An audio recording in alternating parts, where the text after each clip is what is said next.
Welcome back for another deep dive. Today, we're diving into a topic that's both fascinating and a little bit unsettling. We've got a whole stack of research and articles here, all about China's ghost cities. Yeah, it's definitely one of those topics that kind of captures the imagination. It does. Yeah. And I think a lot of people have heard the term, but they might not fully grasp the scale of it. Right. It's not just a few abandoned buildings here and there. Exactly. We're Mm. talking massive, modern urban landscapes, sometimes entire districts that are virtually empty. It's crazy to think about. Some estimates put the number of empty homes in China somewhere between 65 to 80 million. 80 million. That's mind-boggling. That's like Yeah. building an entire United States worth of housing and just leaving it vacant. Yeah, the scale of it is hard to wrap your head around. And it really makes you wonder, how did this happen? Hmm. How do you end up with so many empty homes in a country with such a huge population? Well, it's a complex issue with a lot of factors at play. One article we have here talks about the experience of writer Wade Shepard, who literally stumbled upon a ghost city by accident. I read that one too. It was kind of eerie the way he described it. It is, right? He talks about this feeling of emptiness and almost unsettling silence, like walking through a movie set after everyone's gone home. Yeah, you said it felt like he was in the Twilight Zone or something. Exactly. And his experience really highlights this phenomenon that's been brewing for decades. China's government has been actively encouraging urbanization, pushing people from rural areas into cities. Right, the build it and they will come approach. Exactly. And to accommodate this influx of people, they invested heavily in infrastructure and construction. So they built all these cities, but the people didn't come. Well, it's not quite that simple. There are actually two distinct types of ghost cities. The first is the planned city that simply failed to attract residents. It's ready and waiting, but for whatever reason, people aren't moving in.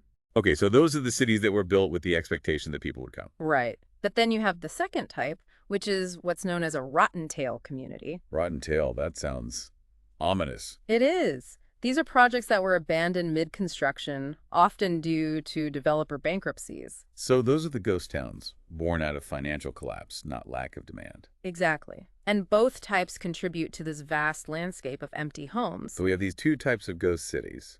But why aren't people moving in? Is it just a lack of jobs in these new cities? It's more than that. See, China has limited investment options for its citizens.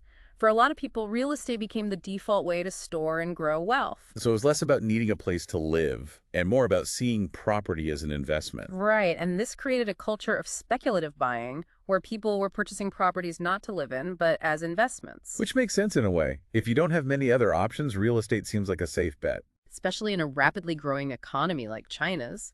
But this kind of speculative buying, combined with China's already high homeownership rate, which is around 90%, it's a recipe for oversupply. Yeah, 90% home ownership. No wonder there are so many empty apartments. So we've got this massive building boom fueled by government initiatives and individual investors. But it seems like they built way more than the market could actually absorb. That's exactly what happened. It created an environment ripe for a bubble. And as we know, bubbles eventually burst. And burst it did in 2020. That's when the government, seeing the danger of this overheated property market, decided to clamp down on excessive borrowing by developers. It was like someone was blowing up a balloon and suddenly someone pinches the nozzle. Just cuts off the air supply. Yep. And that's what happened to the Chinese property market. Developers who were heavily reliant on loans suddenly found themselves in trouble, unable to finish their projects. And that's how we end up with even more ghost cities. But where does crypto and Bitcoin fit into all of this? Ugh, that's where things get even more interesting. And that's a story for the next part of our deep dive. Stay tuned, everyone. Welcome back. So before the break, we were starting to dig into this idea of China's ghost cities and like their potential connection to crypto. Yeah, it seems like there's a lot of speculation that these abandoned properties and, the whole real estate situation could be pushing Chinese investors towards Bitcoin. Right, and it's not hard to see why. When your main investment avenue starts looking shaky, you naturally start looking for alternatives. Makes sense. But isn't it like really difficult to actually get money out of China? I feel like I've heard about that before. Yeah, you're right. China has pretty strict capital controls in place. Capital controls meaning, sorry, just want to make sure everyone's on the same page. Oh, yeah, no problem. Basically, it means the government limits how much money individuals and companies can move out of the country. So they're trying to prevent too much money from leaving China all at once. Exactly. It's designed to prevent rapid outflows that could destabilize their currency, the yuan, and, the broader economy. Got it. So even if someone wanted to move their money into Bitcoin, how would they actually do that with these capital controls in place? Well, there are ways around it, but they're definitely not without risk. One method that's often used is going through over-the-counter brokers. These brokers operate outside of the traditional financial system. So it's kind of like an underground market for moving money. In a way, yeah. They facilitate direct peer-to-peer transactions, often using cash or alternative payment methods that are harder for the government to track. So it's like this whole hidden network operating in the shadows. Right. But it's important to note that this is a legally gray area. Anyone who gets caught participating in these kinds of transactions could face penalties. And I imagine there's a lot of potential for scams and fraud in that kind of environment. Absolutely, yeah. These transactions often lack the safeguards that you would find on regulated exchanges. So it's definitely a risky move. Are there any other options for investors in China who are looking to, diversify their assets outside of the country?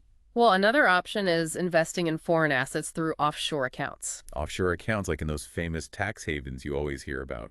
Yeah, exactly. This is often done by setting up shell companies or trusts in jurisdictions with more relaxed regulations. But China has been cracking down on these offshore havens, making it increasingly difficult. So it seems like no matter which way you turn, there are obstacles. For Chinese investors looking to crypto as this kind of safe haven, it's like they're playing a constant game of cat and mouse with the authorities. Yeah, that's a good way to put it. It's definitely a complex landscape to navigate. It is. Okay, so we've talked a lot about the potential impact of China's ghost cities on the demand for Bitcoin, like people wanting to get their money out. But what about the supply side? Could these abandoned projects actually become like Bitcoin mining hubs? That's an interesting question. And, there's definitely been some chatter about that possibility in the research we've been looking at. Because I remember reading somewhere that Bitcoin mining requires a ton of cheap electricity. It does, yeah, and a lot of space, which is something these ghost cities have in abundance. Empty buildings, potentially excess power capacity. It almost seems too perfect. It does, right. It's almost poetic in a way. These cities, built on speculation and excess, could potentially be reborn as centers for this, decentralized digital economy. That would be an incredible twist. Yeah. But realistically, are there any hurdles to that actually happening? Oh, yeah. There are definitely challenges. One big one is the environmental impact of Bitcoin mining. Right, I've heard about that. It uses a ton of energy, which Yeah. obviously has implications for carbon emissions. Exactly. And China has actually been pretty vocal about those concerns. They've already banned Bitcoin mining in certain regions, specifically citing those environmental concerns. So even though those empty buildings might be tempting for miners, there's no guarantee that the Chinese government would welcome them. Right, exactly. And, the regulatory landscape in China can change very quickly. So any potential Bitcoin mining boom in these ghost cities would depend entirely on the government's approval. Yeah, at the end of the day, it all comes down to what the government decides. It seems like the more we explore this, the more questions we uncover. It's true, there are a lot of unknowns. But that's what makes this topic so fascinating, right? We're essentially watching this real-time experiment unfold. It is, with potentially huge consequences for the global economy and, the future of finance. So for all of our listeners who are maybe glued to the crypto charts right now, trying to make sense of all this, what's the key takeaway here? I think the biggest takeaway is that China's ghost cities are like a microcosm of these larger economic and technological forces that are reshaping the world right now. Okay, I like that. The choices that are made by Chinese investors, by policymakers, even by Bitcoin miners, they're going to have ripple effects that extend far beyond China's borders. So while these cities might appear empty, they're actually at the center of a global story that's still being written. Exactly. And in the last part of our deep dive, we're going to explore some potential scenarios for how this story might unfold. All right, so we're back and ready to wrap up our deep dive into China's ghost cities. It's been a fascinating journey, to say the least. We've gone from the origins of these empty urban landscapes all the way to their potential role in the crypto world. Yeah, it's been a wild ride, for sure. It has. And I think we've established that there are no easy answers here. But what we can do is try to explore some potential scenarios, right? Like taking everything we've learned and sort of projecting it forward. Right, exactly. Kind of like playing out different possibilities based on the trends we've seen and what we know about the forces at play. Exactly. So let's put on our futurist hats for a minute and imagine a few different futures. Scenario one. Let's say the Chinese government really doubles down on its efforts to control capital flight. They crack down even harder on crypto.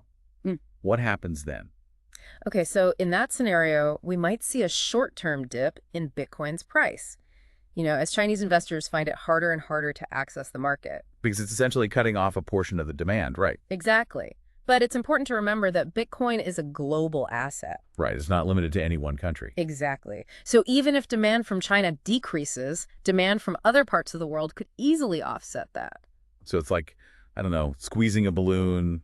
You might push the air out of one part, but it just pops out somewhere else. Yeah, that's a good analogy. And I've even heard some people argue that this kind of crackdown could actually be beneficial for Bitcoin in the long run. Right, because it would kind of reinforce its image as this, censorship-resistant asset. The whole idea that it's outside the control of any government, which could actually make it even more attractive to certain investors. Exactly, especially investors who really value financial freedom and autonomy. Interesting. Okay, so that's one possible future. What about scenario two? Let's flip the script and imagine that the government actually eases up on capital controls, maybe even embraces crypto as a way to attract foreign investment. Okay, now that would be a much more bullish scenario for Bitcoin. If China were to kind of open the floodgates, you could see a massive surge of investment from Chinese citizens and companies. Because suddenly they have access to this whole new asset class. Right, and remember, we're talking about a country with a huge population and, a growing appetite for alternative investments. So imagine millions of Chinese citizens suddenly able to buy Bitcoin. That could have a pretty significant impact on its price, to say the least. Oh, absolutely. It could create this massive wave of buying pressure that pushes Bitcoin to, new all-time highs. Wow. So that's the complete opposite of our first scenario. Yeah, it's a very different picture. Okay, so we've got these two very different scenarios with very different implications for Bitcoin. Are there any other wildcard factors that we should be keeping an eye on? Well, one thing that's definitely worth watching is how China's own digital currency, the digital yuan, evolves. Right, they've been pushing that pretty hard. They have. And if they manage to create a CBDC that's highly functional, widely adopted, easy to use, it could potentially compete with Bitcoin, especially within China. So it's almost like a race between these two different visions of the future of money, right? Mm-hmm.